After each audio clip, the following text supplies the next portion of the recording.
present you their forecast, but they're also asking you about your forecast about the future. This year will be no different. We have compiled together questions which are this time somewhat slightly different, because we thought that you are already getting a little bit bored with the same questions. So we will see how you will be doing next year. Every year we've got an exciting winner. You know, we had a student from the Research Challenge. We had a head of stock exchange guessing best what will be the closing price of the Prague Stock Exchange. And we had many other special winners. Last year we asked you to give your prediction for NYMEX light sweet crude oil, ask about the usual topic on USD Euro interbank exchange rate, S&P 500 index, and we came up with a binary question: will any of the conflicts in Ukraine, Syria or Iraq resolved during 2015, and if yes, where? That proved to be the most difficult question for all of you. Here are the results on the graphs. You can see on the x-axis you see the responses which are ordered from the lowest to the highest. You can see your median, for example, on light sweet crude was 65, reality was 37. Best guess in category was quite close, 36.5, which was at the same time the overall winner's guess. For USD Euro exchange rate, the median was 107 US cents per euro. Reality was 108.9 US cents per euro. Best guess 109, and overall winner's guess was 101.5. So here the winner actually wasn't doing that well, so you should remember it when you ask him then for advices. Euro dollar is not exactly his cup of tea. On S&P 500, your median was 2,200, reality was 2,044, best guess in category 2,049, and overall winner's guess was 2,137. Will any of the conflicts be resolved during 2005? Most of you were negative on that topic. Only if you were expecting that the world will get better. Some of the people actually didn't have any view to that. The winner was selected as the guest who scored the lowest mean relative deviation. And congratulations of all of us are going to Honza Hayek, CFA, Erste Asset Management. Honza, if you come up here.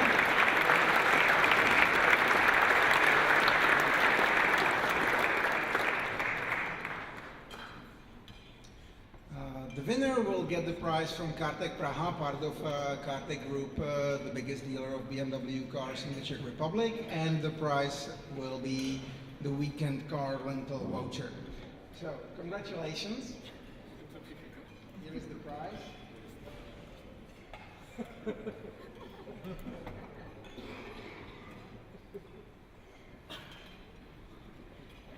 So I would ask a few words from the winner. This time we have finally the winner who's the professional asset manager. So I think finally we are really happy that it's somebody who we can then entrust our money, maybe not on the effects of US dollar and euro, but on the other, on average, he's the person who you should give your money to. So, thank you.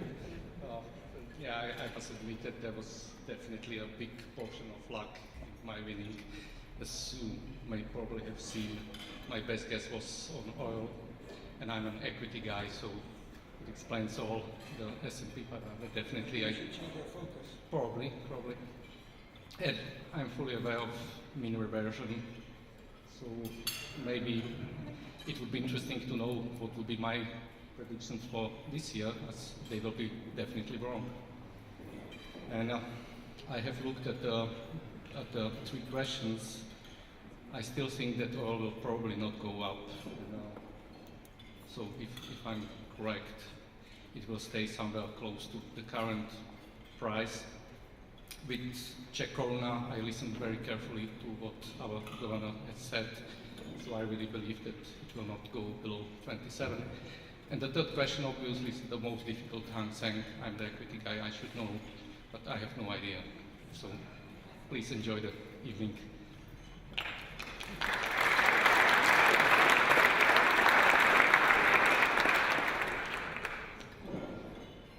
Since I already got to that, we have for this year, for the prediction contest, we've got questions which are composed of the usual ones.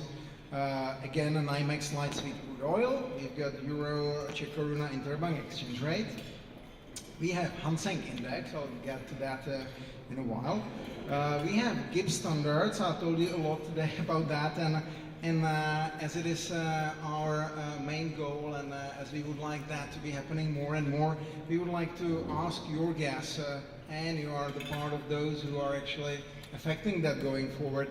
How many asset management companies locally will become Gibbs compliant by the end of 2016? If yes, how many? So the answer should be numeric 0 or a number of the companies. And then we also introduced one very much different from other economic questions which we've been asking so far, and that comes from the climate area. As you know, 2015 was officially the warmest year by the National Oceanic and Atmospheric Administration. Do you think 2006 will be even hotter? We're not asking exactly for the temperature. Yes, no, will be fine here. On Hang Seng, I can see around some of you are clearly very familiar with that index, but I also see a few faces which look that they are not that much familiar with that index. Me neither, so I just asked my colleagues to give me some information and some prep up on the index, which may possibly help you to make a good guess for next year. You can see that Hang Seng index, which is a Hong Kong stock exchange, was developing quite widely with 3 areas which are worth noting. First one is the Chinese and related stock market bubble, which was encouraged by state-owned media around March 2015. Enthusiastic individual investors, 80% of the investors are individuals.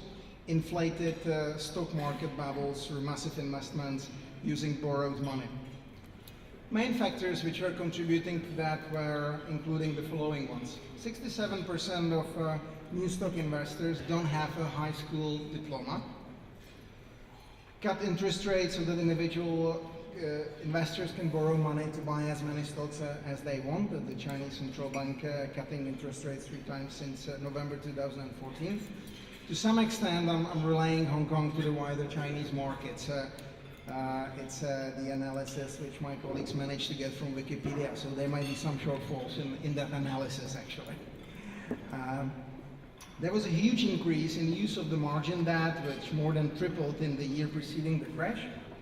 And the first quarter of 2015, the economy grew slower than any pace before in 2009. So this negatively influenced the property market, and as a result, many people moved the investments into the equity market.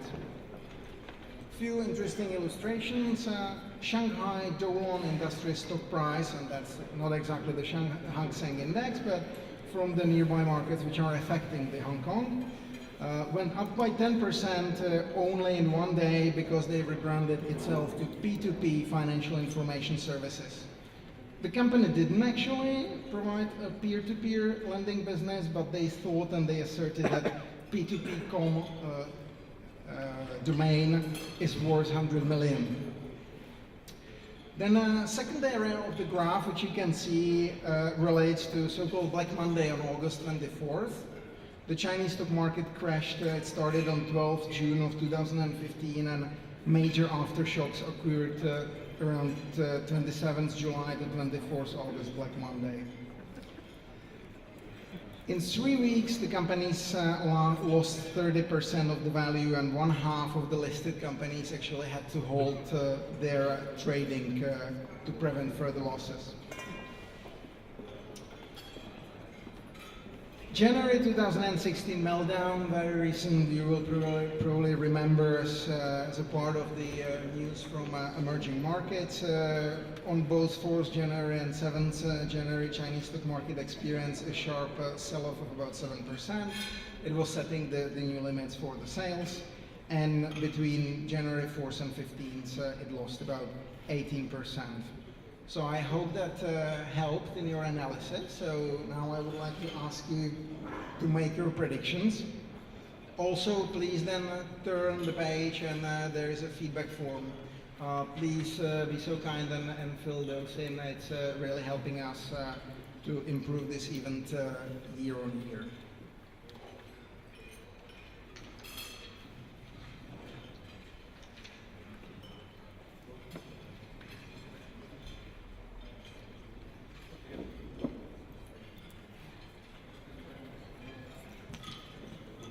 Now I would like to talk about one event which is important for us in the CFA Society Czech Republic, because it's making sure that the new generation of the investment professionals will grow in this country, and we are very happy that we can be supporting them.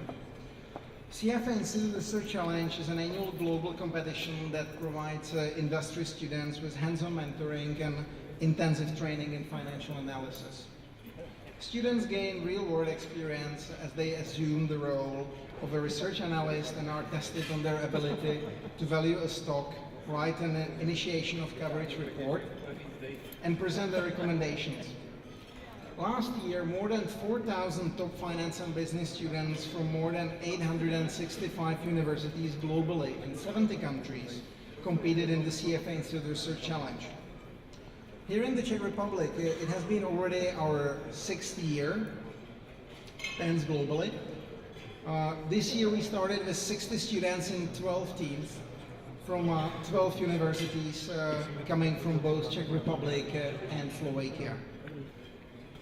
The winning team will represent the Czech Republic at the regional round in April in 2016 in Chicago, which is also the location of the global round right after.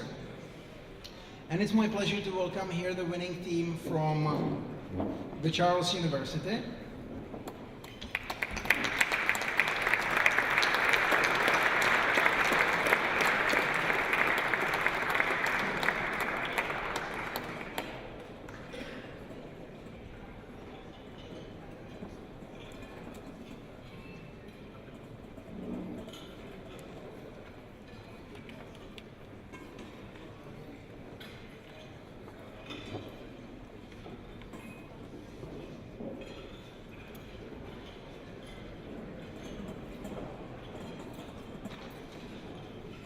So Ondřej Sláma,